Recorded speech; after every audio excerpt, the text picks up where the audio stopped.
Bonjour à vous tous. Merci de nous avoir invités. Moi, je suis Carole Bourret, je suis du ministère de la Santé et des Services sociaux. Ce matin, je vais vous partager une expérience de collaboration provinciale, fédérale, les partenaires privés et publics qui interagissaient avec le réseau de la santé dans le cadre de la pandémie à l'influenza. Je vais démarrer ma présentation. Donc, pour vous introduire au sujet, là, je vais vous faire un bref descriptif du programme de formation, le programme québécois de formation sur la pandémie d'influenza, qui est en lien avec le contexte de lutte à la pandémie. Je vais vous expliquer le plan de travail et la méthodologie qu'on a suivi pour atteindre nos objectifs, puis je vais vous démontrer quelque peu les résultats. Ce matin, je vous présente le sujet pandémie d'influenza, mais ce n'est qu'un regard du programme de formation parce que c'est un petit élément par rapport à toute l'organisation en urgence socio-sanitaire qu'on a vécue. Donc, quand on réfère au programme de formation, ce qu'il faut savoir, c'est que c'est un programme de formation qui a été développé en vue d'être diffusé à distance. Il était personnalisé à chacune des clientèles. C'est que nous, le contenu, on l'avait divisé entre 12 clientèles là, qui sont énumérées au-dessus. Et puis, ce gros programme de formation-là, on en a fait des micro-programmes. C'est-à-dire que, dépendamment de mon rôle et de mes responsabilités dans le réseau de la santé, mon micro-programme comportait entre 5 et 13 modules. Il y avait un tronc commun. Il y a un tronc commun, c'est qu'il y a 5 modules qui étaient pas uniques, là, mais qui faisaient partie de chacun des micro-programmes de formation. Mais en regard de mon rôle, la présentation était différente quelque peu. Ce qu'on estimait pour un apprenant qui possédait peu de connaissances sur le sujet de la pandémie d'influenza, ça pouvait prendre 50 minutes à faire chacun des modules. Donc, la formation variait entre 4 heures et 13h30. Par contre, en situation d'urgence, quand on a eu à former massivement tous les intervenants du réseau, bien là, on a eu à s'asseoir en se disant quel scénario accéléré on pouvait utiliser.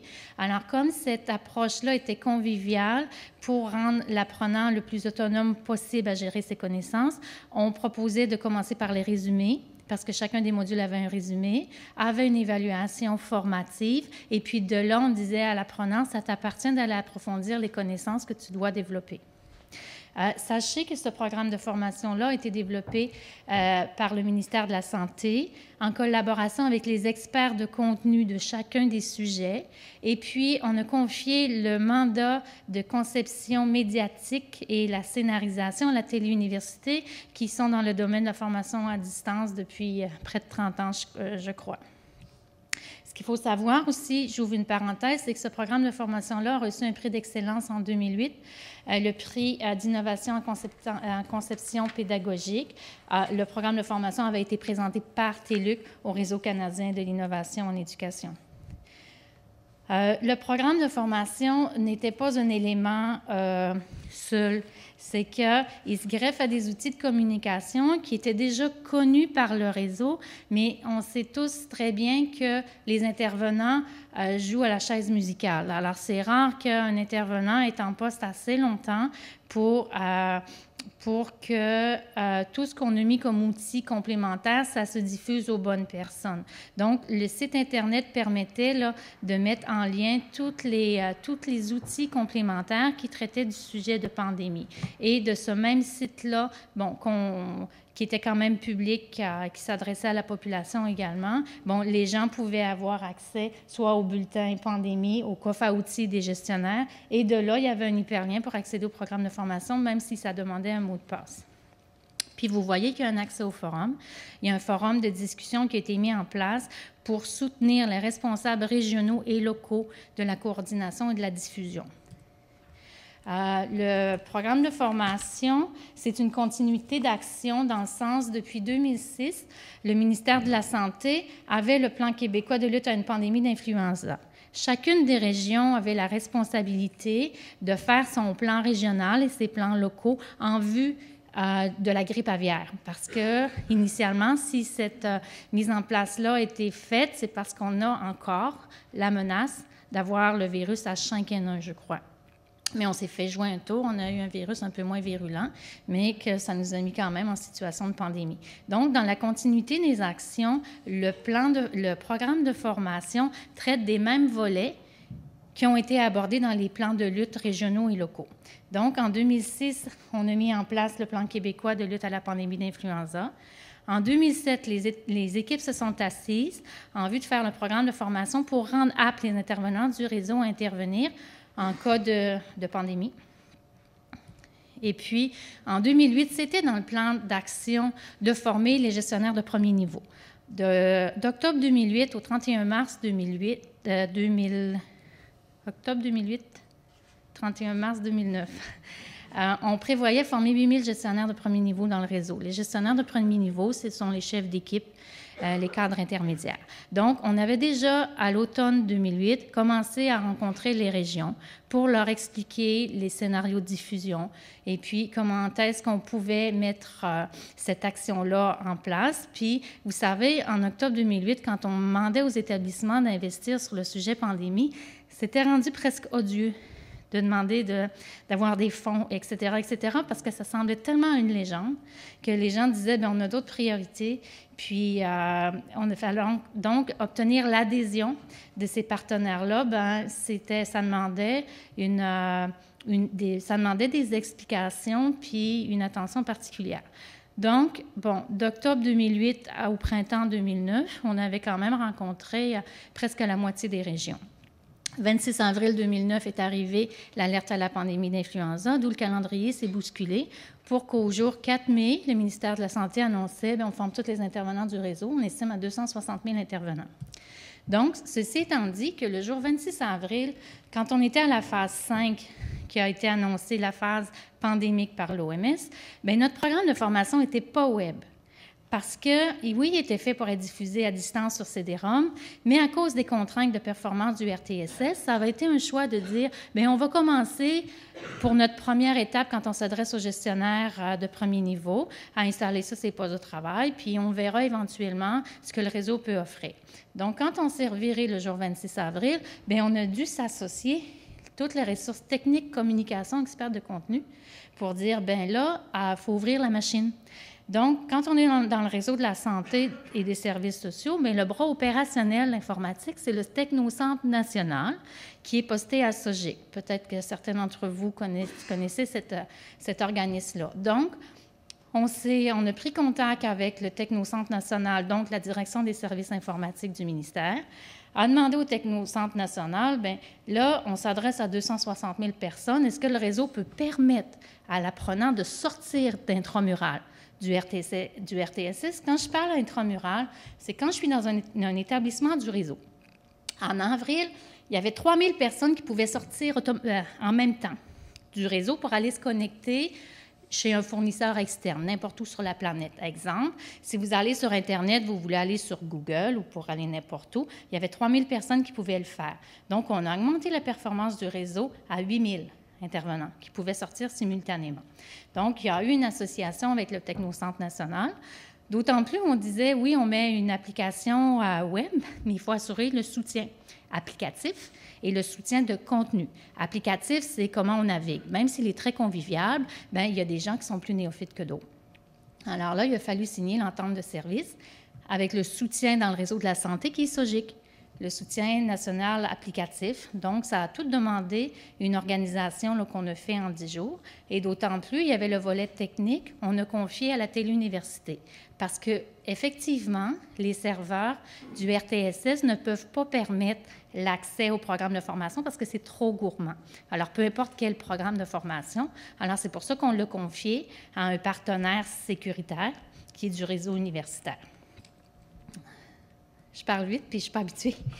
Alors, ce qu'il faut savoir avant tout, moi, je pense que pourquoi ça a fonctionné, parce qu'à mes yeux, vous allez voir le résultat, question formation, c'est un succès, parce qu'on a atteint beaucoup de personnes, puis je vais vous montrer le tableau tantôt. C'est qu'on avait un plan de travail. Puis, on s'est toujours associé avec les gens concernés, même si les directives, c'était du top-down, bien, on partait du terrain pour leur dire, bon, qu'est-ce qu'on peut faire pour vous aider à appliquer tout cela. Donc, la méthodologie qu'on a prise, bien, il y a des choses qui existent déjà, puis on a tendance à aller de notre intuition ou de réinventer des documents, un manuel d'organisation de projet, etc. Donc, la méthodologie Macroscope existe. C'est reconnu mondialement. C'est adopté par le Conseil du Trésor au Québec. Ils ont investi 400 millions là-dedans. Donc, toute la gestion de projet qui implique des projets d'informatisation, bien, on s'est appuyé sur Macroscope. Puis l'autre volet de soutien à la clientèle, bien, on s'est appuyé sur les bonnes pratiques en prestation de services, qui est ITIL. Donc, on est parti avec les gabarits de cette gestion de projet-là pour arriver à nos fins. C'est sûr que ce qui nous a aidés, c'est qu'entre guillemets, on était prêt à diffuser le programme de formation. Tu sais, on avait déjà commencé à réfléchir à notre scénario de diffusion, à notre plan de diffusion, puis à notre rodage, etc. Oui, pour une envergure beaucoup plus petite, mais qu'on travaille avec 8 000 intervenants ou 300 000, bien, le plan de travail après A, c'est B, puis on se rend comme ça jusqu'à Z. Bon, alors, quand je vous dis, on avait 5 étapes en tête, toujours planifier. Planifier les activités principales, organiser nos affaires. Après ça, on pense à prédéployer, on met en opération, puis on assure le rodage. Ça ne se fait pas tout seul. Chacune des étapes, les gens ont besoin d'être accompagnés. C'est pour ça qu'il faut un porteur du dossier pour travailler avec tous ces gens-là. Puis pour arriver à faire toutes ces étapes-là, je vous ai parlé de la méthodologie Macroscope, qui a des biens livrables à chaque phase de projet. Donc, on a complété nos biens livrables, notre scénario de diffusion, notre plan de déploiement, etc., notre guide d'utilisation jusqu'au compte-rendu d'implantation. Puis effectivement, quand on travaille avec des partenaires, chacun a des surplus de tâches. Puis quand on leur demande, bien là, réfléchissez à votre scénario de diffusion, les gens n'ont pas le temps. Puis rarement, ils n'ont pas l'intérêt, mais il y en a qui n'ont pas l'intérêt. Mais alors, c'est pour ça que quand on part des projets, là, il faut se dire qu'il faut faire pour eux, puis après ça, on va faire avec eux. Donc, à chacune des préparations de plans d'action, bien, on préparait nos biens livrables, puis on prétendait dans nos documents posséder la vérité à 30 %. Alors, on le présente aux gens, notre point de vue. Alors, en tenant compte de leur contexte, de leurs préoccupations, bien, ensemble, on migre les biens livrables à 80 % de ce qu'on compte faire. Puis, c'est ensemble qu'on dit, OK, on est d'accord, puis on va faire tout ce qu'on peut pour arriver à nos objectifs. Donc, on migre nos biens livrables à la version 1. Mais en travaillant ainsi, ce que ça a comme plus-value, je trouve, c'est que, bon, en respectant les préoccupations des gens, en respectant leur grand savoir, puis en respectant leur insécurité, bien, on se les allie. Parce que personne n'aime ça être contrôlé. Que tu sois au milieu professionnel ou au milieu personnel, quand je débarque chez toi en me disant « Écoute, ton rideau, là, il n'est pas la bonne couleur. » On ne le voit pas pareil. Donc, dans n'importe quoi, il faut apprendre à travailler avec les gens. Puis, dans le contexte de ce dossier-là, bien, on a travaillé ensemble. Puis c'est pour ça que ça a marché. Parce que moi, Carole Bourret, toute seule, je ne peux rien faire. Donc, je vous ai parlé que, bon, les directives sont arrivées top-down. Top-down dans le réseau de la santé, ça veut dire ministère, agence, établissement. Là, on disait aux établissements, puis la charge de travail, le fardeau de la tâche est chez les établissements. Hein, c'est méga, ça. C'est facile de donner des consignes, mais quand tu viens le temps de les appliquer, c'est quand tu es dans ton jardin qu'il faut que tu plantes chacune de tes graines là, pour avoir un résultat. Donc, le travail était là. Donc, le rôle que j'ai assumé dans ce dossier-là, ça a été d'être au milieu, d'aller, bon, OK, chercher de comprendre ce que les attentes ministérielles, de voir ce qui se passait au terrain, puis là, de faire avancer le terrain, le faire monter, puis faire un peu descendre la question de ministère, leur disant un instant, on pourrait peut-être travailler différemment, puis on aurait une meilleure adhésion. Donc, on est parti top-down, puis on a remonté ça de bas en haut. On a travaillé ensemble. Donc, au point de départ, jour 26 avril, il fallait identifier qui on vise par le programme de formation. Bon, on est en urgence sanitaire. Bon, les intervenants de première ligne. Ça veut dire qui? Ça veut dire combien d'intervenants? Comment on diffuse? On n'est pas web. Vite, TELUC. Puis TELUC, là, bon, ça a été un fournisseur extraordinaire parce que lui aussi a travaillé jour et nuit pour basculer son application qui n'était pas web, parce que c'était un choix du ministère à ce moment-là, puis on lui a dit « Es-tu capable de nous livrer pour telle date? » Donc, malgré qu'il nous avait assuré que oui, il faut toujours avoir un plan B. Donc, on avait pris contact avec les agences pour leur dire « Écoutez, installez donc quand même sur les postes de travail la version non web qui n'est pas tout à fait à jour, parce que oui, elle avait été faite en fonction de la grippe aviaire, mais alors, il y a toute une organisation volet techno. Et puis, il a fallu réétablir le scénario de formation. Puis, sachez que quand on travaille avec des gens, il faut toujours mettre le monde ensemble, communication, contenu, contenant, techno. Alors, en ayant ainsi ces gens-là, ceux qui pouvaient voir l'impact de nos gestes sur un autre élément, nous levaient le drapeau en disant « Attention, ça ne passera pas parce que, par exemple, le RTSS, tu peux sortir 3 000 en même temps, pas 8 000. Alors, vite, vite, vite, on se réajuste avec les équipes techniques, mais pas au niveau national uniquement, parce que dans les établissements, le fait d'augmenter la performance puis de permettre à l'utilisateur d'aller sur un site précis, ça leur nécessitait de modifier certains paramètres techno. Si on n'avait pas su ça avant le jour 4 mai, le jour J, les gens n'auraient pas pu se connecter. Donc, l'importance de communication, puis toute l'équipe des coms, c'est important de les avoir avec nous aussi pour faciliter jusqu'au terrain, aider à rédiger les choses, puis aussi ne pas refaire ce que l'autre a réfléchi avant moi, reprendre tous mes documents, etc. Il me reste 2 minutes. Alors, voilà qu'on a travaillé ensemble pour chacune des étapes. La mise en opération, le rodage, etc. Je vais tout de suite me rendre à l'évaluation des résultats. Donc, je veux vous faire prendre conscience que c'est important de s'associer les personnes pivots de chacune des directions, ressources humaines, informatique, communication, de produire les biens livrables, de suivre la méthodologie, puis toujours se ramener à notre objectif. Nous, notre objectif, c'était d'avoir une main-d'œuvre qualifiée et prête à intervenir. Alors, on a atteint notre objectif, puis en se disant, à chaque fois qu'on faisait quelque chose, on disait organise, planifie, prédéploie, déploie, puis rodage. Parce que dans le rodage, on s'est rendu compte que le programme de formation, même si on avait suggéré des scénarios, ceux qui devaient faire la formation de groupe trouvaient très agréable, par exemple, qu'il y avait des vidéos tutoriels.